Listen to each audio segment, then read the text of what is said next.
What's going on, guys? Last NASCAR fan here, and welcome back to another diecast review. Going to continue on the field fillers for 2004, especially for the Nextel Open, and we're going to be taking a look at one of my favorite field filler drivers, technically.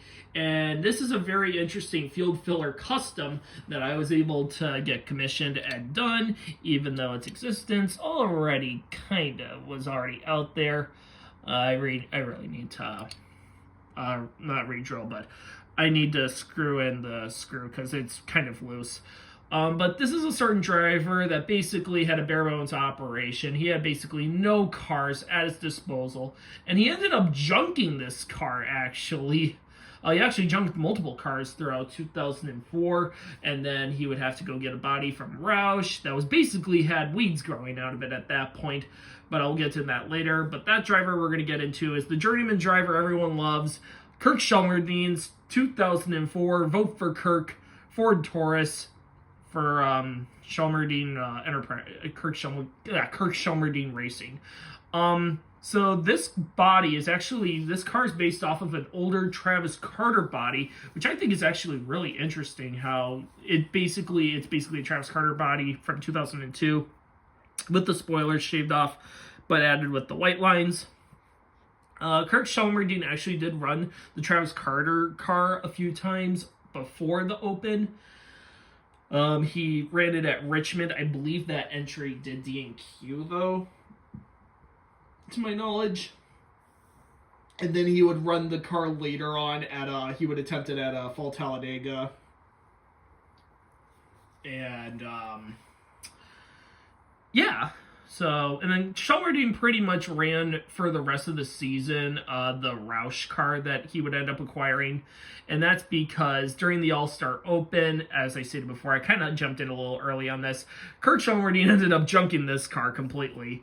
Literally, the car was junked, and he went to Jack Roush. Jack Roush had a car ready, had an old Biffle car, had weeds growing out of it. Kirk took the body, got everything off of it, put a new chassis on it, and got a new car. It was awesome how the bigger teams really helped out with the smaller teams, especially. They're like, hey, we got some old parts we don't need, or you can borrow this or borrow that. Just, that's what I loved about with the field fillers back in the day, and how much appreciation and attention they got pretty much throughout 2004, even though Kirk Shelmerdine did kind of get part of the whole field filler controversy, but I'm not getting into that also. So base color scheme is white, and you got the lines now in white, black.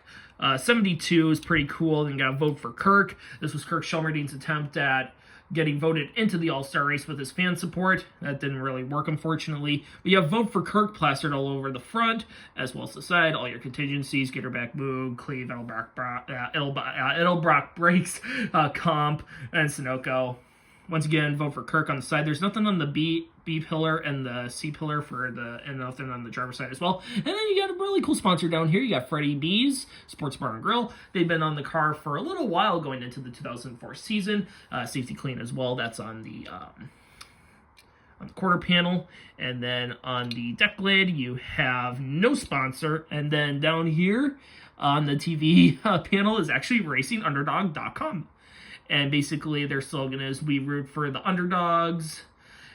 And they really like pressed out, like they really marketed, they really like just did so much newsworthy stuff. They did a lot of news for the back markers and the field fillers during the 2004 season, trying to give them better exposure for more sponsorship, apparel, and TV time.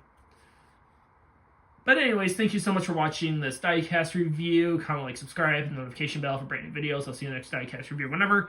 Take care, everyone. Have a good one, and keep on collecting.